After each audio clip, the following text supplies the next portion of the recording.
I'm John Belcher. What you are going to see is an argument in the United States Court of Appeals for the Ninth Circuit that I gave last week on behalf of Elizabeth Sanfilippo in her sexual harassment lawsuit against Match Group, Inc. Elizabeth was an employee in the West Hollywood office of Tinder, Inc., which in turn was purchased ultimately by Match Group. When the case was originally filed, it was filed in Los Angeles Superior Court with a jury demand. Match Group, Match Group removed the case to federal court, claiming that there was diversity of citizenship, notwithstanding that Tinder Inc. had had its last principal place of business in West Hollywood, meaning that both Elizabeth Sanfilippo and Tinder were from the same state. Match argued that, in fact, Tinder had ceased to exist and that, therefore, removal to federal court was appropriate. They prevailed in that argument in front of the district court judge. Another key argument and a key issue is whether this particular claim was subject to arbitration. It was ordered to arbitration. And in fact, plaintiffs, particularly in employment cases, don't like arbitration because overwhelmingly they lose. And when they do win, they receive a fraction of what they would in front of a jury. And more fundamentally, arbitration is subject to confidentiality restrictions that prevent the bad actors' behaviors from coming to light. So you will be seeing me arguing in front of the appellate court. And this is the court of last resort for 99.9% of all cases in the federal system, because the only way to overturn a Ninth Circuit decision is by getting review granted by the United States Supreme Court, which happens in a very small fraction of the cases. This case and its companion case, Rosette Pambakian versus Match, have gathered a lot of attention because this policy issue of forcing employees on a lose your job or sign away your right to a jury trial is a hot button issue. And right now, most certainly in Congress, the scope of the Federal Arbitration Act is being revisited. May it please the court, my name is John Arthur Belcher, the law offices of John A. Belcher. I am counsel for appellant Elizabeth Sanfilippo in the case of Elizabeth Sanfilippo versus Match Group LLC. The relief that we seek in this appeal is, number one, an adjudication that the claims that Lisa Sanfilippo had were not encompassed within the scope of this particular arbitration contract, and more specifically, because the contract had an effective date which was specified to be in the future, and the claims were pending. Secondly, and this is one of the big distinguishing features from the Pambakian case, which was argued very well and thoroughly by Kim Evans and Fred Rowley, and I'll try not to repeat the arguments that were made there. But Judge Barot did not have jurisdiction. And the reason that Judge Barot did not have jurisdiction was that Tinder Inc., which was the defendant, was in wind down mode. And its last transactions were in West Hollywood, California, and therefore there was no diversity. I would like to reserve 5 minutes, and yes, I am paying careful attention to the clock. Okay. The key language here is a paragraph that says, in recognition of the fact that differences may arise between the company has instituted an alternative dispute resolution program with an effective date of February 1st, 2018. We concede that there's very broad language in terms of arising out of and so on, but now the question is, what does the operation of an effective date mean in this particular case? And I would throw the question to my learned and opposing counsel. If Elizabeth Sanfilippo had filed suit prior to February 1st, 2018, is it Match Group's position that a lawsuit that is on file prior to the effective date is within the scope of the arbitration provision? And most certainly, the cases that have addressed effective dates have never gone so far as to do so. Then the question comes, did Match Group define what an effective date is? They did not. Nowhere in either the summary or the arbitration contract is there any definition of effective date. So we now know that some claims are outside of the effective date, ineffective dates, and some claims are within them. Well, we have a number of potential triggers that could be the determining factor for when you're in or out of the effective date. It could be when the underlying harassment occurs.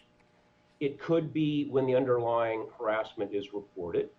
It could be when the underlying harassment is investigated, or it could be when the ultimate conclusion to the investigation is done, and then Match, as they're required to under their policies and procedures, report back to Lisa Sanfilippo. Well, in this particular case, the fact of the matter is that Lisa Sanfilippo followed the rules. She wasn't supposed to go forward and immediately file a lawsuit when there was a situation with harassment. She did what she was supposed to do, which was to report it. And at a certain level, she is being punished for that. Now, it would be a very simple case if Match had unequivocally said to Ms. Sanfilippo and the others, if you sign this arbitration agreement, any and all claims, whether they're pending or not pending, will be determined by arbitration. That this will cover all claims going forward in the future or any claims that occurred in the past. Counsel, I'm going to jump in here. I don't disagree that maybe that should be the rule, that if a contract like this is going to have retroactive effect, it should expressly say so. The problem is I don't see that being the rule under California law, which is what governs the case. So what authority in California supports the argument that you're making to us? Well, I mean, I think it's been very thoroughly briefed that the issue is, I would say, can you respond to the Franco case? How is that case distinguishable from here? Franco did not have an effective date. That what we can agree on is that as a pure issue of law, which is interpreting the contract, no two cases are alike if the contractual language is not the same. And in Franco, the issue did not have a situation where there was an effective date, where some claims were ahead of the effective date and some claims were not. In terms of evaluating that language, effective date, and make no mistake about it, it was not effective upon signature. It was effective on February 1st, 2018, which was a month in the future. And all of the parties to this particular contract, and that would include Match, and that would include the employees, were aware that there was no arbitration agreement because it hadn't gone effective. And that is the distinguishing feature between Franco and this particular case. And as we've cited, multiple cases have looked at a situation where there is a, quote, effective date and have not brought back prior claims to where it's retroactive. And as the drafter they did not expressly go forward and articulate that they were bringing in claims that were already pending. I'd like to move also to the jurisdictional issue. I think in all fairness, Judge Barotte got this one dead wrong. The argument that Match made was that Tinder Inc. doesn't exist anymore. Therefore, the true defendant is Match LLP. Match LLP is based in Texas. Therefore, we have diversity.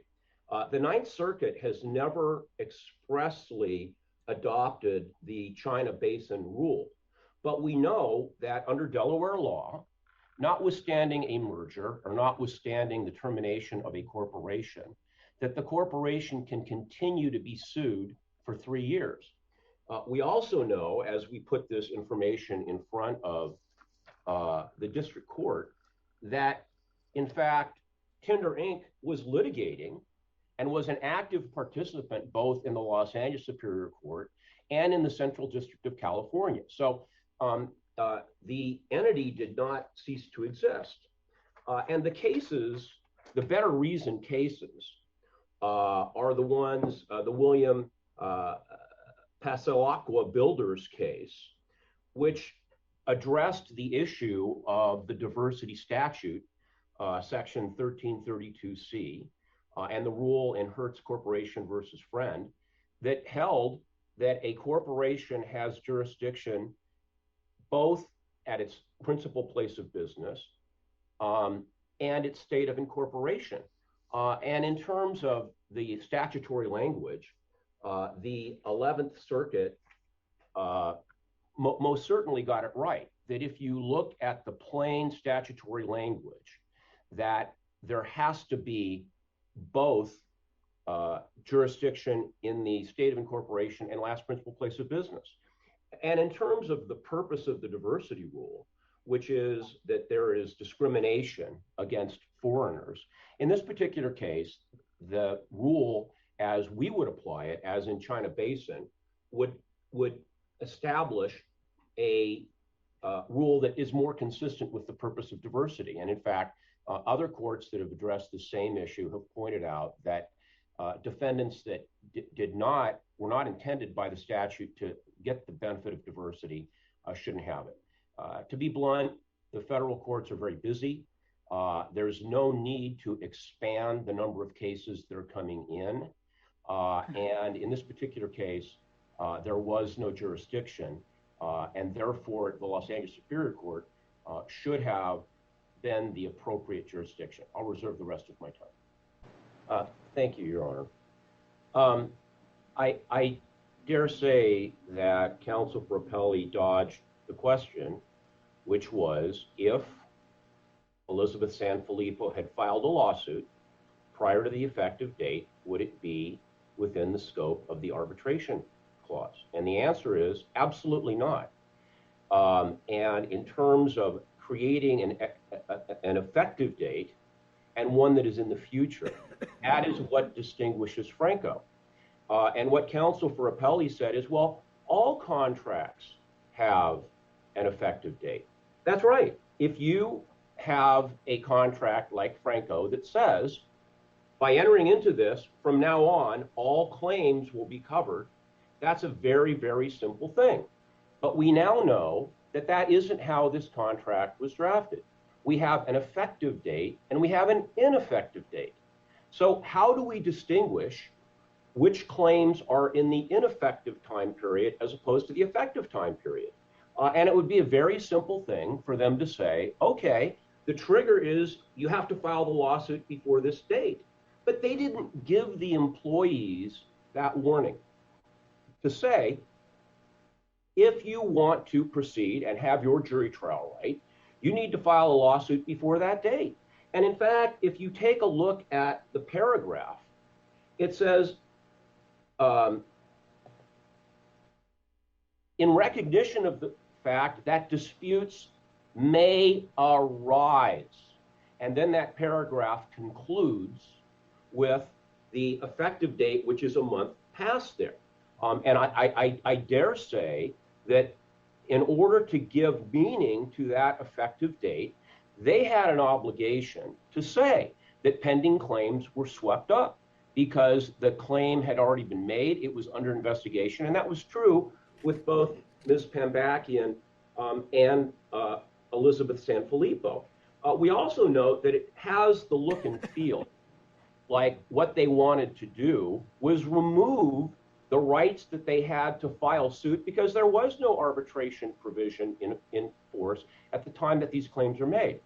We also don't concede that in terms of conscionability that this particular contract passed muster. Most certainly in the Pambakian case, the district court had procedural questions, and make no mistake about it, this is a one-sided agreement that can be unilaterally modified by match in whole or in part, and yet it is binding upon the employees. As to the issue of the jurisdiction, without question, there has been a split in authority, which has not been determined by the Ninth Circuit. And to the extent that counsel wants to say there isn't a split of authority, I respectfully disagree. And if you carefully go into the China Basin case, you will find that that was also a merger case. And this argument that once a company merges that they can't be sued is absolutely false. And if you look at the United States versus Blue Diamond case, which is a Northern District of California case from 1960, there was a merger. The merged corporation that, quote, ceased to exist, could be sued. Additionally, in the Morin versus Wells Fargo Bank case of Nevada, that also involved a company that was dissolved via merger. And so the question here really is, China Basin is on all fours against them. And the question for this circuit is, what is the better reasoned opinion? And counsel failed to respond to the argument that the plain language of the diversity statute, if it's going to be interpreted at all, has a requirement that it's the last principal place of business, which makes sense in terms of the raw statutory language and the purpose of the diversity statute. Thank you very much. It's been a privilege to argue, and I'm happy to submit the case with the request that the case be reversed.